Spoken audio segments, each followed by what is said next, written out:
자, 에베소서 4장 22절로 24절. 자, 우리 스크린 보면서 같이 말씀을 읽습니다. 시작.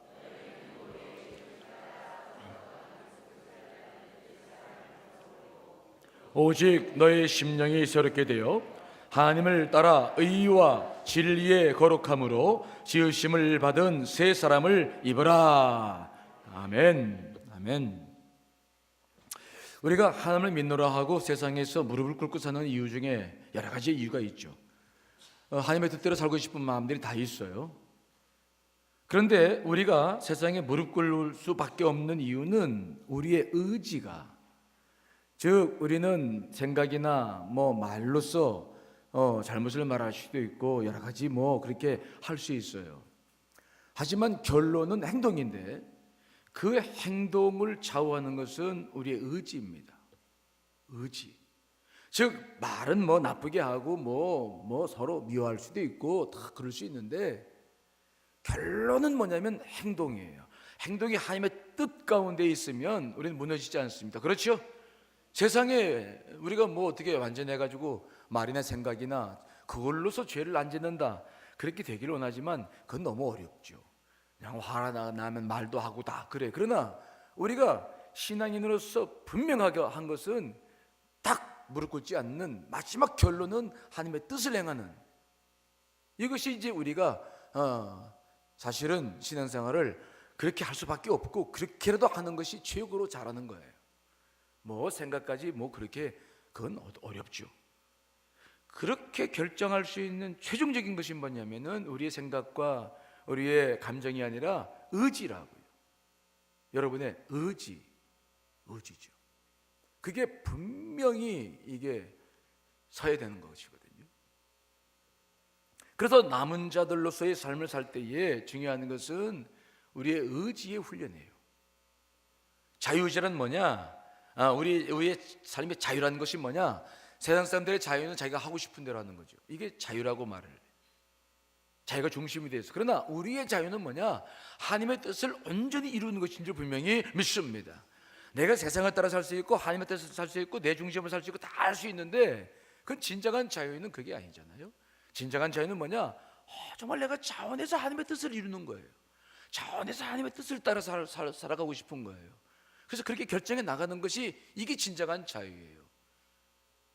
이게 진정한 자유죠. 자, 그래서 우리가 이러한 자유로운 정말 자원해서 하나님의 뜻을 섬기면서 세상을 살아가는 그러한 진정한 자유를 누리기 위해서 우리는 의지가 남은 자들은 훈련받아야 되죠. 그래서 이 의지라고 하는 것을 이야기할 때 우리는 자유의지, 하나님께서 우리를 창조하실 때 주셨던 자유의지를 생각하지 않을 수가 없는 거죠. 자, 창세기 2장 16절로 17절 읽어보겠습니다. 시작. 여호와 하나님이 그 사람에게 명하여 이르시되 동산 각종 나무의 열매는 내가 임의로 먹되 내가 먹는 날에는 반드시 죽으리라 하시니라. 자, 이 명령을 잘 보시면요, 하나님께서는 우리들에게 명령을 하시는데 경고하시, 너 먹으면 죽는다, 먹지 말아라, 경고와 금지는 있어요. 하지만 우리로 하여금 강요는 없어요. 이게 하나님이 우리를 만드신 특징이에요. 자유의지의 특징이에요. 경고하시고 너 그러면 안 된다, 너 그러면 죽어, 안 돼. 하지만 내가 그것을 다 먹을 수도 있고 안 먹을 수도 있어요. 그 최종적인 결정은 누구에게 책임을 주셨냐면은 하나님입니까? 우리입니까? 나예요. 그것을 강제하지 않았습니다. 만약 그것을 강제하려면 로봇으로 만드셔야죠. 명령 필요 없어요. 우리는 그냥 척척 가가지고 그렇게 살면 되는 거죠. 우리를 하나님께서 존중하시고 사랑하시기 때문에 로봇으로 만든 거 아니에요. 분명히 경고하시고 금지했습니다. 하지만 따먹을 수도 있게 하시고 안 따먹을 수도 있게 하신 거죠. 이게 자유의지예요. 이것은 인간만이 갖고 있는, 이것이 존엄성이에요. 존엄성. 우리가 다른 사람들에게 강제로 하는 것은 그 사람의 인격을 모독하는 거잖아요. 그 사람을 존중한다는 것은 금지하고 다 이야기는 하지만 강요는 하지 않는 거죠. 그래서 하나님께서도 우리에게 강제하지 않으셨어요. 로봇으로 만들지 않으셨어요. 이게 굉장히 중요한 원리예요. 그런데 인간은 타락했어요. 타락은 뭐냐? 그 자유의지가 손상을 입은 것인데, 그 당시에 온 우주에는 두 가지의 의지가 있었어요. 첫째는 하나님의 의지죠. 하나님은 동산 중앙에 생명나무를 만들어 놓고, 그 다음에 선악과를 딱 세워놓으시고 인간을 딱 세워놓고 선택해라. 생명나무를 선택했으면 우리는 영원한 생명을 누리며 살 겁니다. 하지만 이 선악과는 무엇입니까? 우리 인간의 이성을 갖춰갖게 하는 선택, 선과 악, 이거를 먹게 되니까 우리는 계속해서 일생 동안, 여러분 평생 살아가는 게 뭡니까? 무엇에 노예로 살아갑니까? 이것이 옳으냐 그러냐 맨날 그것만 따지잖아요. 집에서도 그렇죠? 집에서도 부부끼리 싸우는 게 뭡니까? 부부끼리 뭘 싸워요? 네가 옳으냐 내가 옳으냐. 교회에서도 맨날 싸우는 게 이게 선이냐 악이냐. 이게 우리가 가지고 있는 죄의 열매예요. 의지가 그렇게 우리를 선택해요. 맨날 그 극복하는 게 은혜예요. 그 극복하는 게, 그걸 벗어나는 게 하나님의 은혜지. 그것 속에 있는 것은, 그건 세상 보세요. 맨날 옳고 그런 거 따지지 않는 뉴스를 보다 보면 지금도 맨날 모든 게 옳으냐 그러냐 전부 그 투성이지. 그걸 넘어서는 은혜는 없잖아요. 그게 인간의 죄죠. 우리 의지가 거기에 묶여버린 거예요. 모든 그것만 가지고 다 선택을 해요. 그래서 우리의 의지가 하나님의 뜻을 따라서 살 수도 있겠고, 마귀가 유혹을 하는, 마귀의 노예가 돼서 선악과를 따먹어가지고 맨날 옳고 그름을 가지고 마귀가 우리를 유혹하고 있는데 맨날 그거 가지고 분노하잖아요. 이게 십자가의 은혜입니까? 그걸 벗어나는 게 십자가 은혜지. 맨날 그 속에 살고 있는 의지가 묶여가지고 옳은 걸 행한다. 아니에요. 옳은 걸 행하는 것이 아니라 하나님의 뜻을 행해야 될 줄 믿습니다. 이게 묶여버리는 거예요. 그 정도는 우리는 다 생각할 수 있는데 거기에 묶여버리는 거죠. 그때 맨날 싸우고 분노하고 화내고, 그것이 자유로운 삶이 아닌 거예요. 벗어나야 되는 거거든요. 자, 구원이란 뭐냐? 구원이라고 하는 것은 다름이 아니라 우리가 그렇게 선악과를 따먹으로 사단에게 묶여버린 이 의지가 거기서부터 자유를 얻는 것이 우리가 구원을 받은 증거인 줄 믿습니다. 내가 새로운 생명을 얻었어요. 내 생명이 살아났어. 그리고 또 하나, 이제 그 의지가 풀렸어요. 우리는 얼마든지 이제 선악과에 묶여있는 의지가 아니라 하나님의 은혜 속에서 하나님의 뜻을 따라 살 수 있는 그런 의지가 된 줄 믿습니다. 그게 구원받은 거예요.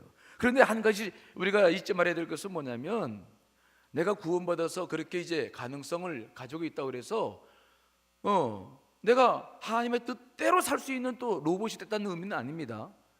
즉 내가 구원받아서 의지가 자유롭게 됐다라는 의미는 사탄에게 묶여서 이제 선악만 따지는 그런 의지가 아니라 우리가 얼마든지 이제 하나님의 뜻을 따라 살 수 있게끔 되었는데, 우리는 꼭 구원받았다 하니까 하나님의 뜻대로만 살 수 있는 의지가 된 줄 알아. 그게 아니라 처음에 우리가 지음받은 대로 우리가 자유의지가 온전히 회복된 줄 믿습니다. 그 자유의지는 뭡니까? 여러분들이 선만 행하고 하나님의 뜻만 행하도록 된 겁니까? 아니면 또 죄를 또 지을 수 있도록 되어져 있는 은혜입니까? 자유입니까? 우리가 구원받았다고 하는 것은 로봇처럼 또 하나님의 뜻만 따라서 그게 구원받았다는 것이 아니라 우리를 처음으로 창조하셨던 그 자유의지대로 회복되는 것이 구원입니다. 아셨죠? 구원은 원래의 형상대로 회복된 게 구원이에요. 그러니까 지금 우리는 또 어떤 도전을 받아야 되느냐? 또 이 자유의지가, 지금도 여러분 언제든지 죄를 범할 수도 있고 지금도 또 하나님의 뜻대로 살 수 있잖아요. 그렇죠? 그게 하나님의 은혜가 없어서가 아니라 그게 정상이 된 거예요. 이해되시죠? 내가 지금 어려운 말 하는 거 아니죠? 저를 이상하게 쳐다보지 말아요. 지금 여러분들에게 진리를 말씀드리는 거예요. 구원받은 것은 내가 그 사탄의 노예가 됐던 것들이 모든 것이 풀려서 이제는 다시 원형으로 회복된 거예요. 하나님의 형상대로 회복된, 나를 처음에 지은 대로 회복됐다는 의미지. 그러니까 지금도 늘 자유의지는 여러분의 몫입니다. 책임은 여러분의 몫이에요. 그냥 성령님께서 자동적으로 은혜 받았으니까 자동적으로 내 의지가 다 하나님의 뜻대로 살았으면 좋겠는데, 여러분 지금 삶이 그렇습니까? 우리가 다 구원받았습니다. 성령 체험했습니다. 여러분들의 의지가 지금 자동적으로 다 하나님의 뜻대로 로봇처럼 오늘 새벽기도 참석해라. 예, 알겠습니다. 4시 반 딱 이래 초복초복 와가지고 여기서 들어와가지고 손 들고 찬양하고 그렇습니까? 그게 구원입니까? 아니잖아요. 그런데 우리는 착각해. 나는 자동적으로 난 구원 은혜 받았으니까 나는 자동적으로 하나님을 찬양하게 돼 있다. 아니에요. 그렇기 때문에 우리는 이 의지를 이제 제대로 사용할 수 있는 법을 배우고 제대로 사용해서 자유를 누려야 될 줄 믿습니다. 거기에서 성령이 필요해요. 그래서 우리에게 성령을 주신 거예요. 성령을 주시고 우리에게 은혜를 주시고 날마다 말씀 앞에 살 수 있도록 기회를 주시는 거예요. 이거 없으면 우리 의지는 구원받았지만 또 계속해서 무너질 수 있어요. 그래서 우리는 하나하나 다시 자유롭게 선택할 수 있는 은혜를 주셨는데, 하나님은 우리의 자유로운 의지로 하나님을 섬기고 하나님의 뜻을 이루어나가며 살기를 원하시는 줄 믿습니다. 그게 하나님의 뜻입니다. 우리가 살아가야 될 신앙의 목표예요. 이해되시죠? 자, 그래서 오늘 본문도 보면 사도 바울이 말하는 게 있어요. 자, 오늘 에베소 말씀 다시 읽습니다. 시작. 옛사람을 벗어버리고 오직 너희의 심령이 새롭게 되어 하나님을 따라 의와 진리의 거룩함으로 지으심을 받은 새 사람을 입으라 하는 거예요. 의지를 따라서 옛사람을 벗어버리라고 하는 거예요. 여러분들의 의지가 이제 자유롭게 되었어요. 완전히 사탄으로부터 벗어났어요. 우리는 얼마든지 이제 하나님의 뜻을 따라 살 수 있게 된 줄 믿습니다. 그러므로 심령을 새롭게 하라는 거예요. 그래서 의와 진리의 거룩하심으로 지으심을 받은 새 사람을 입으라는 겁니다. 여러분들이 선택을 해서 이제는 나아가라는 거예요. 그렇게 됐다. 이해되시죠? 이게 자동적으로 된 게 아니라 이제 풀렸어.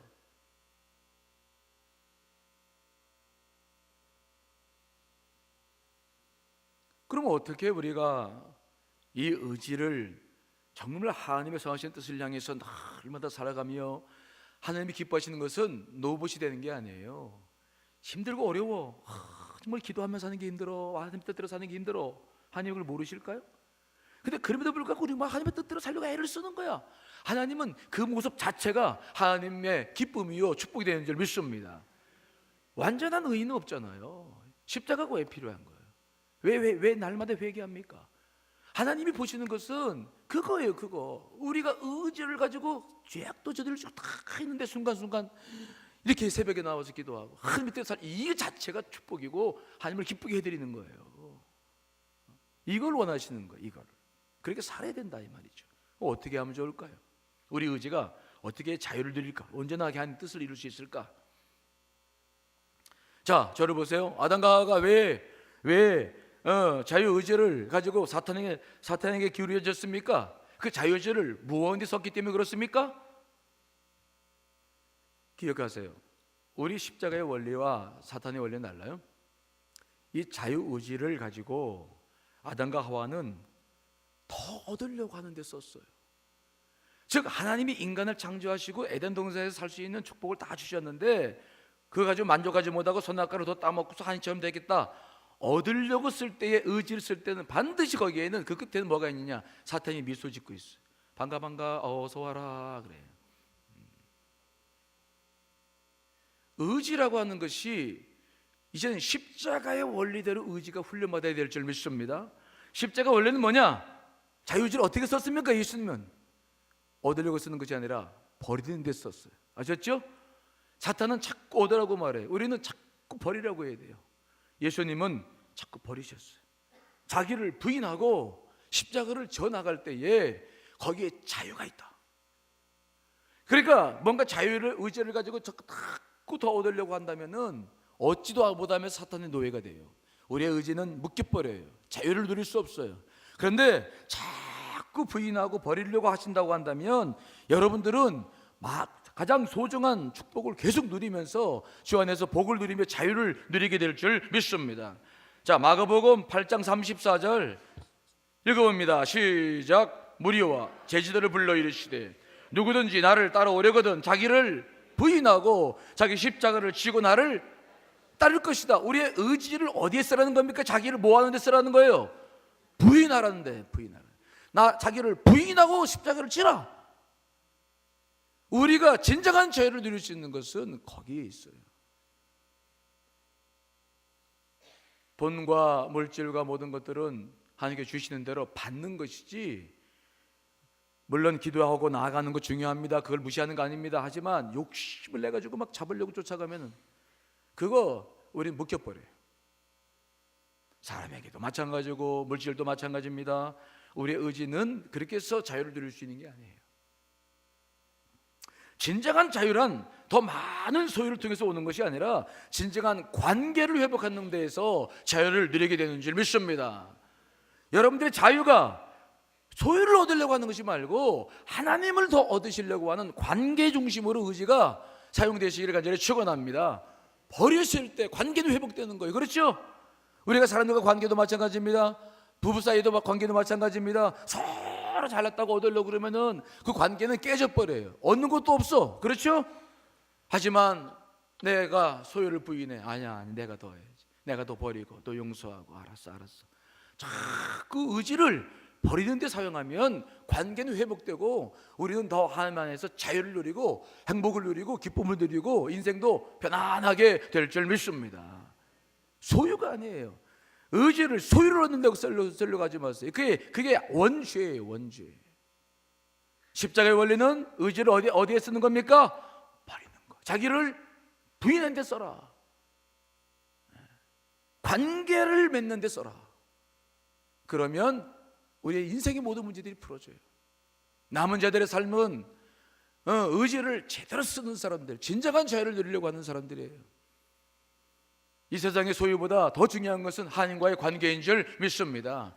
관계의 질을 높이려고 의지를 써야지 소유를 많이 하려고 하는 것은 그건 어리석은 사탄의 노예가 되는 삶을 내가 자초하는 거예요. 하나님께서 그것은 부어주실 줄 믿습니다. 믿으세요. 복을 주실 것입니다. 그렇죠? 남은 자들에게는 오늘 저녁에도 여러분 설교를 듣겠지만은 정말 그런 복이 있어요. 의지를 제대로 사용해라. 자유를, 진정한 자유를 누려라. 그것이 우리가 십자가를 짓는 길이고 복을 받는 길이다. 소유를 누리려고 하지 말고 무엇에 관심을 가지라고요? 하나님과의 관계. 그러려면은 의지가 자꾸 버려지는 데 써야 돼. 버려지는 데. 의지를 자꾸 버리세요. 그래, 알겠습니다. 자동적으로 하나님의 뜻을 따라 살아가게 되고 모든 인생의 문제가 풀려지게 되죠. 여러분들의 안에 이러한 진정한 자유가 형성되시기를 간절히 축원합니다.